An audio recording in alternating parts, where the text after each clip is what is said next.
Here we go. We got the first story from SCNR.com. BLM, Black Lives Matter, pans DNC as party of hypocrites for installing VP Harris as Democratic nominee. We do not live in a dictatorship. Delegates are not oligarchs. I have tremendous respect for whoever took over that Twitter account, that X account, and is calling out the DNC for doing exactly what we've been calling him out for. We have this thread from Black Lives Matter on X, verified account. How many followers they got? 1 million followers. Sunday, Joe Biden drops out. Kamala announces campaign with Biden endorsement. Kamala says she's going to work hard to earn the nomination. Kamala makes calls to party delegates Monday. Kamala Harris continues making calls to party delegates. Kamala Harris makes 2 public speeches. The Associated Press announces Kamala Harris has secured enough delegates to be the nominee by Monday night. Kamala releases a statement noting she has worked hard to go out and earn this nomination as promised. A 24-hour process of talking to party bosses is not democratic, nor is it a process Democrats should be proud of. We do not live in a dictatorship. Delegates are not oligarchs. Installing Kamala Harris as the Democratic nominee and an unknown vice president without any public voting process would make the modern Democratic Party a party of hypocrites. We call on the DNC to create a process that allows for public participation in the nomination process, not just a nomination by party delegates.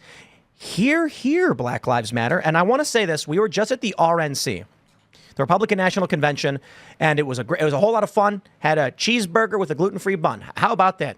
And many people asked if we're going to be at the Democratic National Convention, to which I said absolutely not, because I've grown quite fond of living. I do not want to go to the DNC where it's going to be violent and chaotic.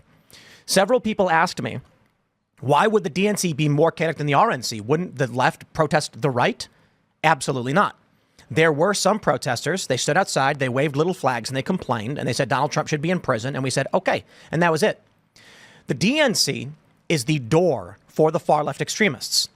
The far left protesting the RNC is basically them trying to scale the Great Wall and to break their way in. That's an absurdity. The Democratic Party, however, is a door guarded by a few party elites that they feel they can break down. Now that Kamala Harris is trying to play the I just get to be the nominee game, and the progressive far left wing, especially with that protest we saw in D.C. of the anti-Israel groups taking over, these people are not going to accept this. So it's going to be a brokered convention. And just like in 1968, it will be a brokered convention. And they also expect it is going to be bedlam outside. What's a brokered convention?